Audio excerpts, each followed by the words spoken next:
Bem-vinda, Letícia. Muito obrigada. Boa noite, você que nos acompanha pelo Google Meet. Sejam bem-vindos ao nosso curso, das terapias das doenças espirituais. E você que não tem aí em mãos, eu quero pedir que você corra pegar um caderno e uma caneta para você poder anotar tudo aquilo que a gente vai aprender no dia de hoje, tudo aquilo que a gente vai ver, que a gente possa anotar, para a gente gravar no caderno e gravar no nosso coração, para que a gente possa pegar e relembrar todas as vezes que a gente tiver dúvida, que a gente se esquecer. Isso é muito importante.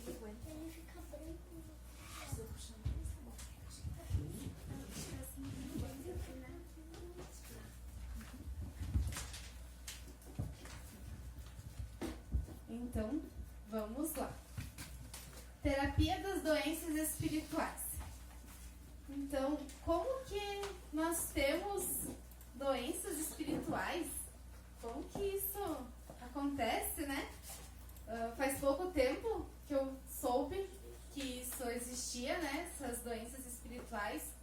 E muitas vezes, a gente ouve falar por nomes de outras doenças, assim, Mas existem doenças que estão diretamente na nossa alma e que nós precisamos tratá-las para que a gente possa aprender a amar mais a Deus e para que a gente possa ser feliz e também para que a gente consiga chegar mais fácil na eternidade diante de Deus.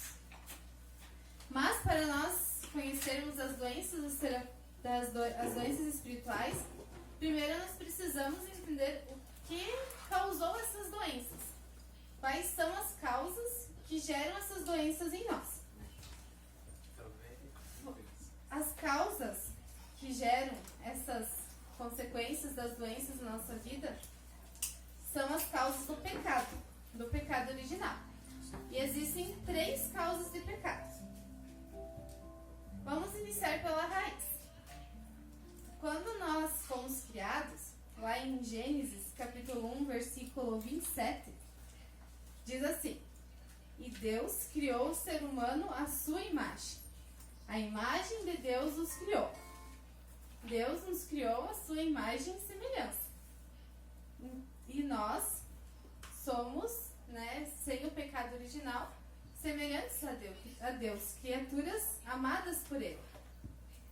Porém, o pecado ele foi algo que foi uma invenção demoníaca.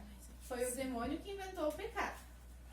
E através do primeiro pecado, nós somos hoje marcados por esse pecado original. Lá em Gênesis, capítulo 3, versículo 6, diz assim: A mulher viu que a árvore era boa para dela comer, agradável aos olhos e desejável para dar entendimento. E nessa frase, nesse versículo, aconteceu as 3 causas do pecado. Aconteceu o pecado original, onde hoje nós somos inclinados e que nós vamos ter que lutar pro resto da nossa vida contra eles.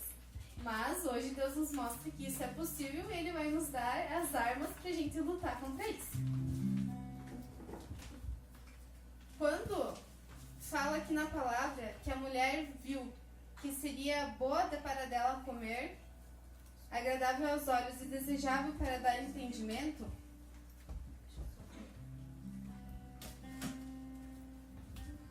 nós podemos comparar com os pecados mais comuns, com os 3 pecados mais comuns que nós temos. Deixa eu pegar aqui.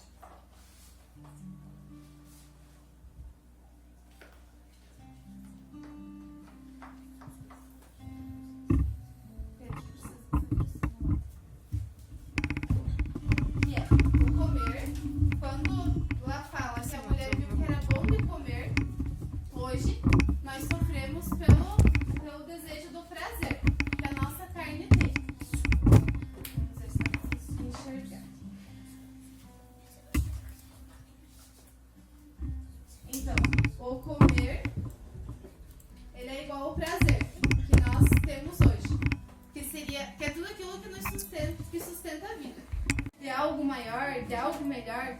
E talvez isso seja uma ilusão esteja enraizado nesse pecado, do olhar, né? Desse possuir. E esse desejo do possuir, ele é conduzido pela nossa imaginação. Não vem de algo animal, então ele está na nossa fantasia. Essa que é a raiz. A gente imagina algo, né? Entra pelos nossos olhos e nós ficamos imaginando, ficamos criando necessidades e podemos estar caindo nesse pecado. E ele é conduzido pela concupiscência, que em breve a gente vai também conhecer. E ele é uma forma da gente buscar a felicidade, né? A gente quer as coisas, tenta possuir por buscar a felicidade, por achar que a felicidade está ali. E o terceiro item é o poder, quando fala lá na palavra. E desejável para obter conhecimento. Esse é o pecado do próprio demônio, que ele caiu, né? Ele quis possuir, ele quis o poder, ele quis ser maior do que Deus, e depois ele levou Adão e Eva, a quererem ser maiores do que Deus também, quererem ser como deuses, quererem ter conhecimento. Então, esse poder é igual à soberba. E a soberba, ela entra naquilo assim de que eu quero ser o primeiro, eu quero ser reconhecido, eu quero ter um cargo alto, eu quero aparecer, eu quero ter esse poder, né? E isso faz com que nós queremos tirar o lugar de Deus na nossa vida, no nosso trabalho, na vida dos outros. Nós podemos cair nessa tentação do poder, da soberba, que é tirar o lugar de Deus. Ao longo da história, essa é a tendência do homem. Então, lá desde do pecado original, nós temos isso, já nascemos com isso, com essa mancha na nossa alma, no nosso corpo, e nós precisamos passar a nossa vida lutando contra isso.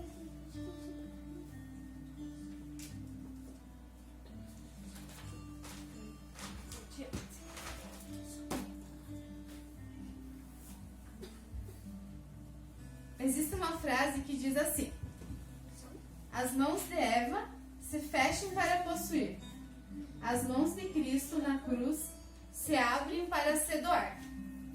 Enquanto Eva quis, Cristo entregou tudo.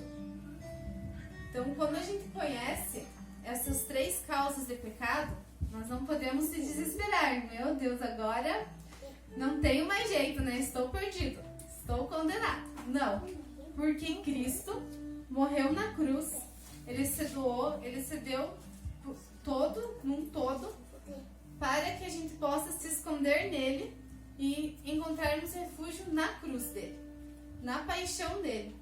Então, é ali, nas tentações de Cristo, que ele já venceu essas três causas de pecado. E é exemplo dele que nós podemos também vencer. Nós podemos também conseguirmos essa purificação da nossa alma. E Deus, quando Ele quer nos salvar, Ele faz tudo perfeito. Ele não deixa faltar nada. Nós já vamos ver como isso, né? Nessas três causas de pecado, surgiram três pecados principais, que é a gula, a avareza e a vaidade. A gula, ela surgiu na tentação de Eva, quando a mulher viu que seria bom para comer. No possuir, seria a avareza, pois era atraente para os olhos. E a vaidade, no pecado da soberba, quando era desejável para obter conhecimento. Jesus, ele sofreu essas três tentações e ele venceu. E ele venceu quando ele esteve na tentação no deserto, lá no Evangelho de São Mateus, capítulo 4, quando o demônio falou para Jesus: se és o Filho de Deus, manda que essas pedras se tornem pães. Nesse momento, Jesus venceu por amor a nós, para nossa salvação, o pecado da gula. Quando o diabo levou Jesus à cidade santa, colocou-o no ponto mais alto do templo e disse-lhe: se és o Filho de Deus, lança-te daqui abaixo. Foi quando Jesus venceu a avareza. E quando o diabo falou, mostrou-lhe todos os reinos do mundo e suas riquezas e disse-lhe: tudo isso te darei se te prostrares para me adorar. Jesus venceu o pecado da vaidade, que seria a soberba também. E muito mais do que isso, muito mais do que ele nos ter vencido isso por nós, ele nos deixou 3 obras quaresmais, que nós estamos num período ótimo para nós colocarmos em prática, para nós começarmos o quanto antes a luta contra essas doenças, contra esse mal, contra essa inclinação que nós temos. Contra o pecado da gula, nas obras quaresmais, Jesus nos deixou o jejum. Contra o pecado da avareza, nas obras quaresmais, ele nos deixou a esmola. E nas obras quaresmais, contra a vaidade, a soberba, ele nos deixou a oração. Mas muito mais do que isso, ele também deixou 3 pilares muito importantes que nós podemos viver, que são através dos votos religiosos, os compromissos que nós fazemos dentro de uma comunidade e também na nossa vida normal. Nós podemos usar isso na nossa vida e estudar e ter isso assim, como uma meta, um objetivo para nós lutarmos contra essas 3 causas de pecado. Então, através do pecado da gula seria para nós conseguir, seria a castidade, o pilar da castidade. Contra a avareza seria o pilar da pobreza e contra a vaidade seria o pilar da obediência. Então, quando nós somos castos, quando nós vivemos a pobreza de espírito, a pobreza, nós conseguimos viver essa renúncia, nós conseguimos, e a obediência nós conseguimos lutar contra a vaidade e contra a soberba. E existem e para que a gente, esse combate, para que é? Para nós conseguirmos viver um bom relacionamento com o outro, com as coisas e comigo mesmo. Com o outro, nós precisamos viver essa realidade sadia, ordenada, porque se nós temos uma realidade desordenada do nosso relacionamento com o outro, nós tornamos o outro um Deus e nós tiramos Deus do lugar dele. Quando nós vivemos um relacionamento com as coisas desordenado, nós colocamos as coisas como Deus e tiramos o Deus do lugar dele. Quando nós vivemos um relacionamento desordenado conosco mesmo, com nós mesmos, nós nos tornamos deuses e tiramos Deus do centro da nossa vida. Por isso é algo muito valioso e algo muito bonito, assim, que Deus, conhecendo mais do que ninguém, assim, essa mancha que nós temos, esses pecados que nós temos enraizado na nossa alma, Ele nos deixou todos os caminhos possíveis para que a gente conseguisse lutar contra eles, para que a gente conseguisse vencer através da cruz de Jesus, através da paixão de Jesus. E com o pecado original, entra uma desordem no mundo. E a maior das desordens é algo que nós chamamos de filáusia. Que é essa palavra difícil, Filáusia. A filáusia, ela é o amor desordenado por si mesmo. Hoje em dia ela é traduzida como egoísmo, mas não é bem assim, porque nós precisamos ter um amor próprio por nós mesmos. Só que ele precisa ser ordenado. Precisa existir um amor por mim mesmo. Filáusia. Repita. Filáusia é o nome.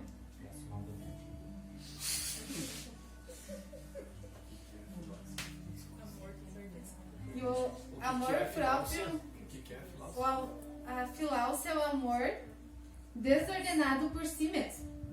Anote aí, para não esquecer. E esse amor próprio desordenado, ele é a causa de todas as doenças espirituais que nós temos na nossa alma. Que ela é a mãe de todos os vícios. Eu vou explicar para vocês como que isso funciona.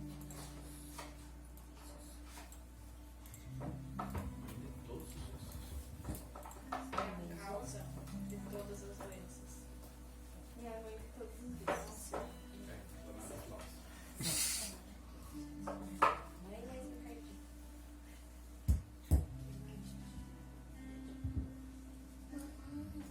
Esse estudo sobre as doenças espirituais foi através do Padre Paulo Ricardo que a gente aprendeu, que a gente estudou. Então eu vou fazer um desenho aqui que ele fez. Ele é meio engraçado, mas é para vocês entenderem. Quando nós éramos puros, antes do pecado original. Deixa eu ver bem como que é. Nem sabia que você desenhava. Nem eu.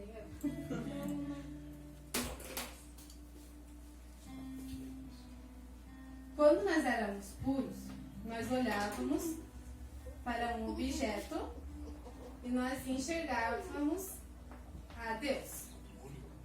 Essa era a nossa visão ordenada de todas as coisas, dos outros, das coisas e de nós mesmos. Aqui é um objeto, deixa eu anotar aqui.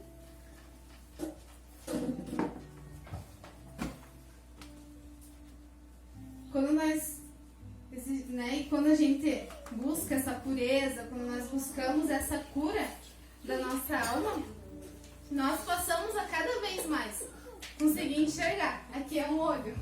Deixa eu fazer os cílios dele.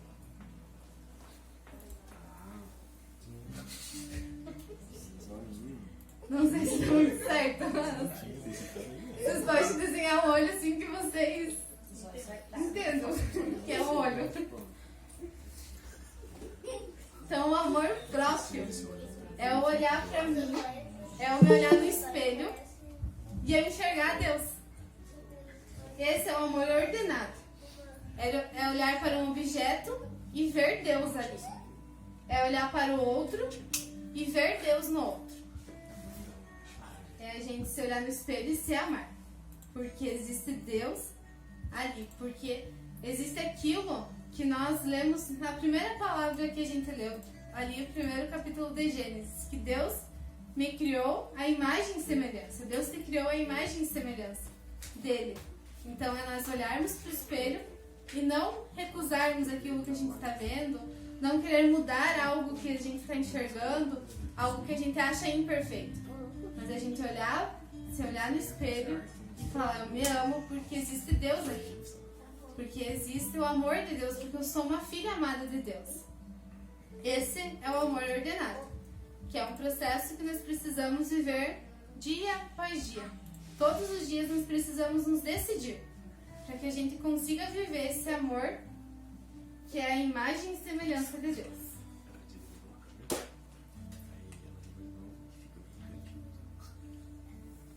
A partir do pecado original, a visão ficou opaca. Então, quando a gente olha para esse objeto, bem bonito, a gente enxerga tudo opaco. A gente não consegue enxergar com clareza, como se nós estivéssemos puros, né? Estivéssemos totalmente curados.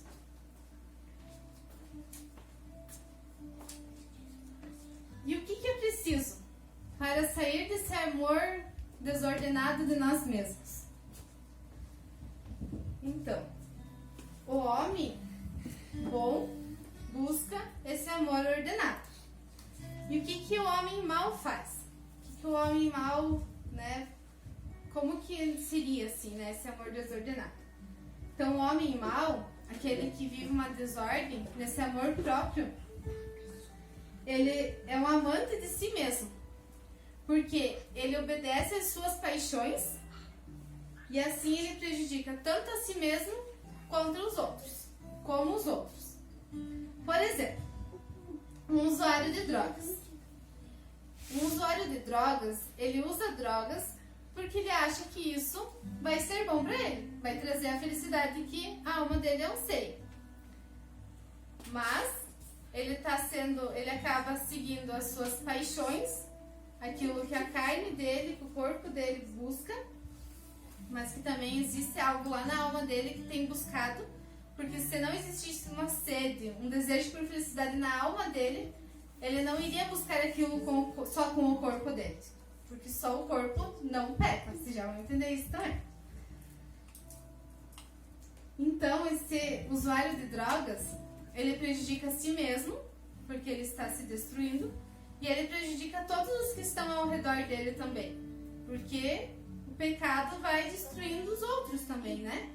Assim como a graça de Deus vai levando outras pessoas para Deus, a santidade vai levando outras pessoas para Deus, o pecado vai destruindo outras pessoas também. A gente não consegue viver no pecado e não respingar nos outros também. Então, esse amor desordenado de si mesmo causa isso em nós. O que é preciso para sair disso? É preciso nós voltarmos à capacidade de transcender, a capacidade de superar, de transformar, combater as doenças espirituais para que as realidades criadas por Deus voltem a ser belas, a ser resplandecentes, voltem a ser lindas e então eu volte a amar a Deus. Então não tem segredo. O que nós precisamos fazer para lutarmos contra isso é renunciarmos a nós mesmos. Renuncie a ti mesmo. Deus nos deu o mundo como presente de amor. E nós nos esquecemos disso. E nós caímos nesses pecados porque nós vivemos como se fosse uma mulher que tem um marido que ama muito ela. E ele dá um anel para ela. E a mulher, o marido tá aqui e ela começa a olhar o anel. Nossa, que anel lindo, que anel maravilhoso. Ele até dá um exemplo assim, né, para quem já assistiu O Senhor dos Anéis, né? Meu precioso, e fica ali olhando pro anel e se esquece do marido que deu o anel para ela. E assim nós somos com Deus. Deus nos deu o mundo como um presente de amor e nós nos esquecemos de Deus e vivemos no mundo e queremos possuir as coisas do mundo e queremos amar o mundo e nos esquecemos de amar aquele que nos deu, de nos voltarmos para aquele que nos deu esse presente. E a cidade celestial leva ao desprezo de si mesmo. Nós precisamos renunciar os nossos caprichos, os nossos interesses, as nossas vontades, as nossas vaidades e começar a pensar no outro. E ali a gente vai desenvolvendo o amor virtuoso.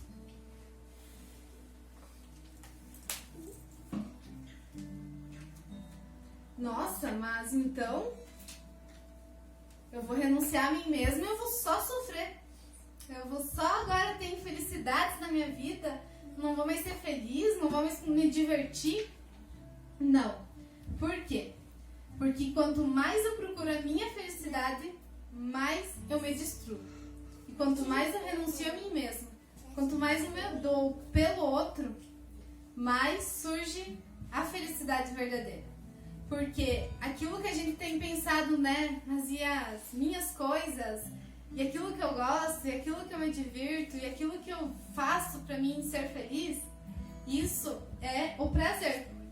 Isso está aqui no primeiro pecado que foi cometido ali, que é o prazer. Mas a felicidade plena, tudo que é felicidade mesmo, vem da nossa alma. E aquilo que é prazer vem da nossa carne. E é algo que passa. Por isso que se nós queremos conhecer e descobrir a verdadeira felicidade, nós precisamos renunciar a nós mesmos.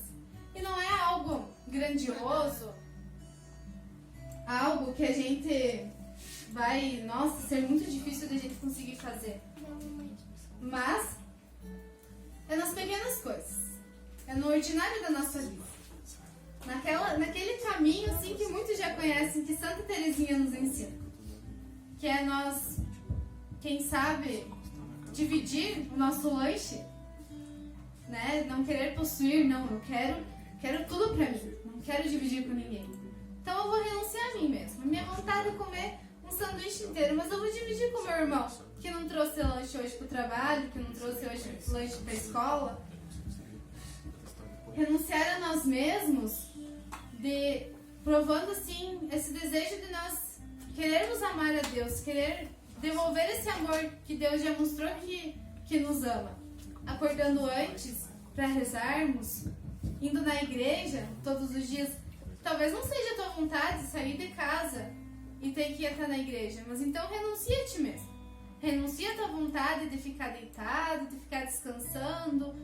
Esse pensamento que a gente tem assim, de que eu preciso descansar, eu preciso cuidar de mim mesmo, mas que está desordenado e a gente se esquece de Deus. Então vamos renunciar a nós mesmos nisso.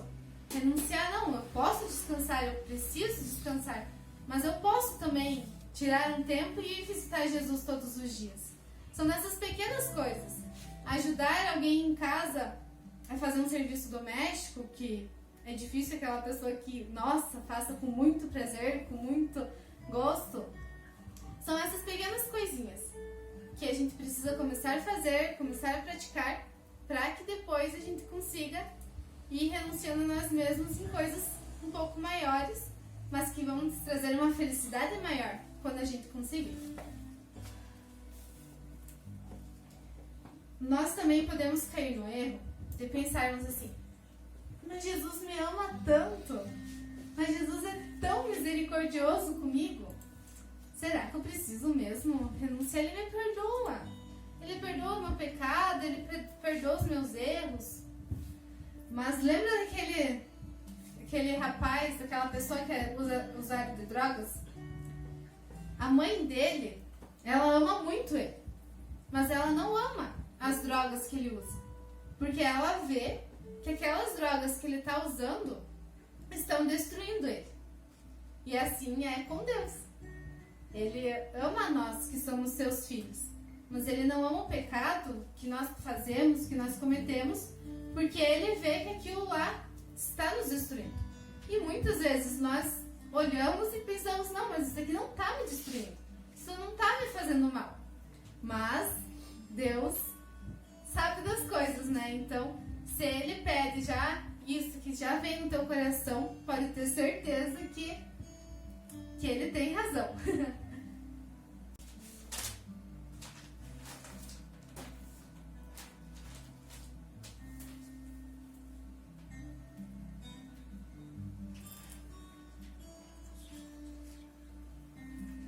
E por que nós precisamos amar a Deus sobre todas as coisas?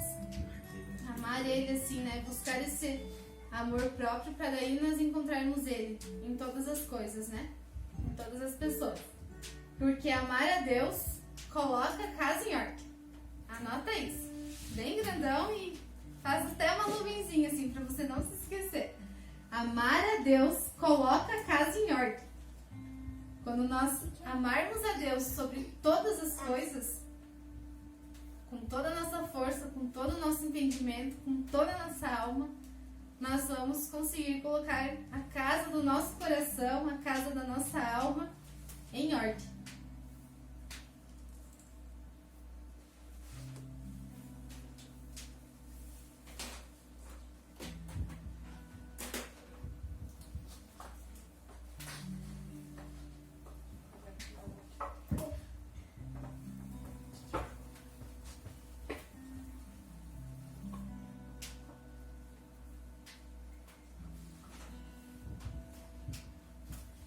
Onde é no homem que fica essas doenças espirituais?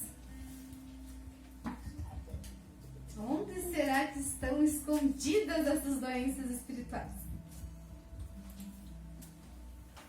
Essas doenças espirituais, elas estão no relacionamento entre o corpo e a alma. Por quê? Porque não é o corpo que leva ao pecado. Tudo aquilo que que é nosso, do nosso corpo, somente do nosso corpo, é aquilo que existe também nos animais. E além disso, está na nossa alma, que é o que os animais não têm. Os animais não têm alma. Então é a alma que peca. E ela usa do meu corpo para isso. Então, como eu falava do usuário de drogas, vamos usar mais uma vez o exemplo dele, que se fosse só o corpo dele que buscasse a felicidade, ele não iria usar drogas, porque um animal não usa drogas. Mas ele foi buscar nas drogas aquela felicidade que a alma dele anseia. Aquela felicidade, aquela sede de Deus que existe lá na alma dele. Então, por isso que foi a alma dele que pecou. E é a nossa alma que peca. E nós não podemos nos iludir e ter uma visão platônica. Por quê? Porque Platão, ele pensava que o ser humano é a alma. E que nós somos corpos que estão aprisionados num corpo. Nós somos almas que estão aprisionadas num corpo. E pensando assim, nós pensamos que é o corpo que nos leva ao pecado e que nossa alma está linda, pura, branca, né? Purificada. E isso não é verdade. Por quê? Santo Agostinho discordou de Platão. E Santo Agostinho diz que não é o corpo que peca, é a alma que peca. E a alma usa o corpo para isso. Tudo aquilo que o animal é capaz de fazer, e eu também sou capaz de fazer, é sinal que o meu corpo está ali. E o corpo e a alma estão juntos. Eles não se separam. Então, você imagine assim, né? Que a tua alma, ela usa do teu corpo para pecar. E aquilo que eu sou capaz de fazer e o animal não é capaz de fazer, é ali que a alma está agindo enquanto tal. E as nossas paixões estão nesse composto, né? As nossas doenças espirituais estão nesse composto.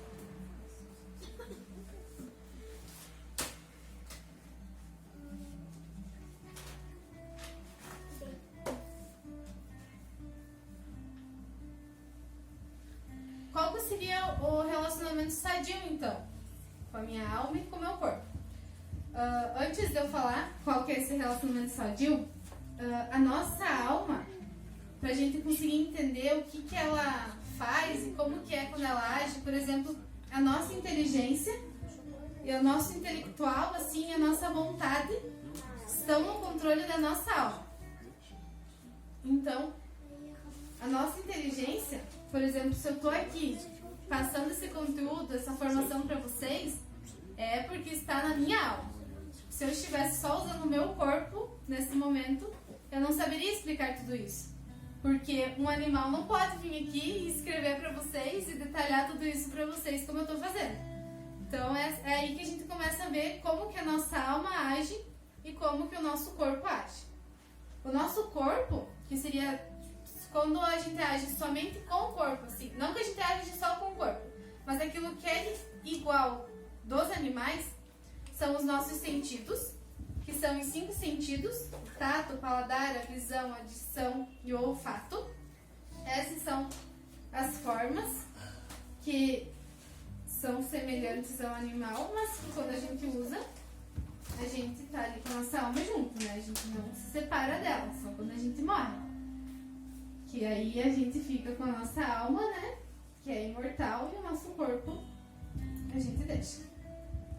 Outras formas que são iguais aos animais, pra gente conseguir ir discernindo e diferenciando, é um sentido comum. Por exemplo, quando eu ouço um barulho, eu olho. E eu olho e é um acidente. Então, o meu olho se conectou com o meu cérebro e isso liga dentro de mim. Isso acontece com os animais também. Se o animal escuta um barulho, ele olha e ele capta que aconteceu alguma coisa no cérebro dele. Existe o outro sentido, que é o estimativo, que quando você vê uma valeta e você sente o impulso de pular a valeta para não cair dentro dela, o animal também é capaz disso. A memória. Os animais, eles também têm memória, por isso que o teu animal sabe que você é o dono dele. Mas também na memória existem as doenças espirituais, que nós vamos ver mais pra frente também. Que é, por exemplo, quando a gente só lembra de coisas ruins. Os animais não lembram só de coisas ruins, muito pelo contrário. Então, quando isso acontece dentro de nós, que nós só lembramos de coisas ruins, é porque existe uma doença espiritual na nossa memória. Existe a fantasia, que os animais também têm, que são quando os nossos sonhos estão na fantasia. E tudo isso é o básico que a gente tem. E além disso, qualquer coisa que vai além disso, vem da nossa alma, que é o conhecimento e a vontade. Por isso que nós podemos dizer que a nossa inteligência pode convidar a nossa vontade para a gente não cometer mais pecados, para a gente renunciar a nós mesmos. Através desse conhecimento que a gente está tendo hoje, a gente é capaz de decidir se a gente quer ou não fazer isso, né? Se a gente vai decidir continuar vivendo a vida que a gente vive ou se a gente vai decidir viver diferente. Porque muitas vezes os nossos sentidos não vão estar ao nosso favor. Muitas vezes eu não vou querer, muitas vezes se eu esperar por algo, uma vontade voluntária minha, assim, não vou conseguir. Mas se a gente convidar a nossa vontade, a nossa inteligência, né, a nossa razão, a gente usar a nossa razão, a gente consegue. Qual seria o relacionamento sadio? Seria no fato de que a alma seria uma espécie de cavaleiro que você consegue montar, né? Seria no fato de que a alma seria uma espécie de cavaleiro que consegue montar um cavalo, que é esse composto citado anteriormente. E esse cavalo precisa ser adestrado pelo cavaleiro. Está aqui. O cavaleiro é a alma e o cavalo é o composto corpo mais alma. Quando nós pecamos, o nosso cavalo está desnorteado. Nosso cavalo ele está bem louco. E a gente precisa adestrar esse cavalo, porque ele está correndo, que ele está fugindo, que ele está desordenado. Assim como a gente falava antes. E a nossa alma é o cavaleiro. E a nossa alma, ela tem, com a graça de Deus, esse poder de domar o cavalo.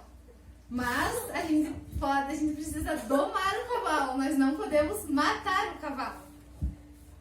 Então nós precisamos viver um processo de dia após dia. Sempre lembrar, no dia que a gente não estiver conseguindo, a gente lembrar assim, como que doma um cavalo?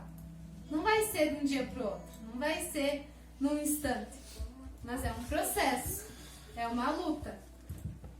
E é assim que vai acontecer com todas as nossas terapias, todas as terapias das doenças espirituais.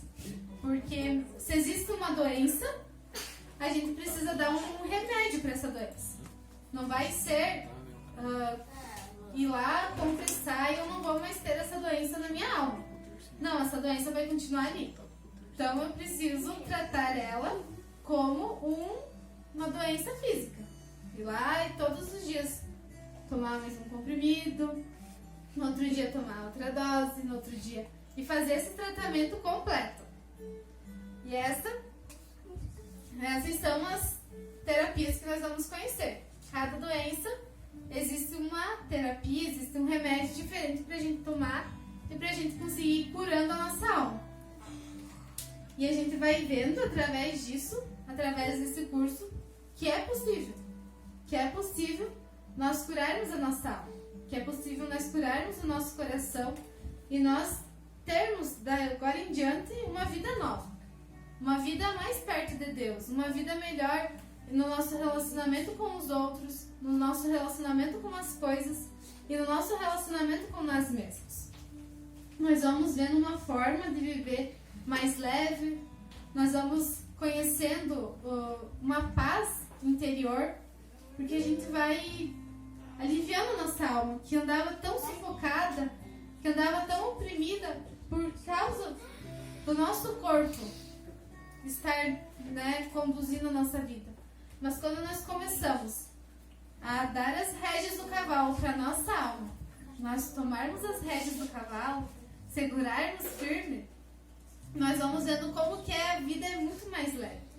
E como que nós conseguimos manter a terra do nosso coração sempre boa, sempre bem molhada, sempre bem irrigada pela presença de Deus. Que a cada dia, que a cada luta, nós vamos conseguindo chegar mais perto. Nós vamos conseguindo adentrar cada vez mais no mistério de Deus. E nós vamos conhecendo um mundo que nós nem imaginávamos que conheceríamos, que nem imaginávamos que existisse.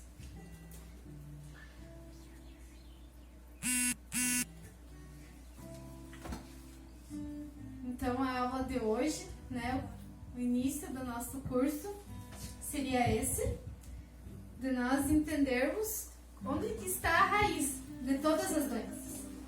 Nós precisamos conhecer a raiz para a gente arrancar tudo pela raiz, para que não sobre nem um pedacinho no fim da vida, para que a gente possa chegar diante de Deus mais curados, mais purificados, e para que a gente possa viver também aqui nesse mundo, já muito melhor, já experimentando um pedacinho do céu aqui nessa terra. E muitas vezes nós perdemos oportunidades pela nossa alma estar doente. Nós perdemos oportunidades por nós estarmos iludidos, nós estarmos presos por pecadinhos que talvez até já se tornaram de estimação, já se tornaram um hábito mau, e que nós precisamos tratar, que nós precisamos trabalhar em cima deles. Amém?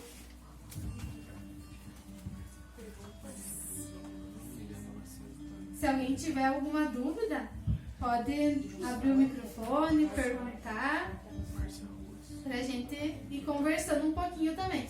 Se quiserem agora abrir as câmeras, eu ia ficar bem feliz de ver vocês. E enquanto vocês vão achando o botão ali do microfone, a próxima aula, a próxima quinta-feira, nós vamos conhecer sobre o pecado da gula. Vai ser o primeiro pecado que nós vamos conhecer a doença e conhecer a terapia para isso. Então agora nós podemos conversar.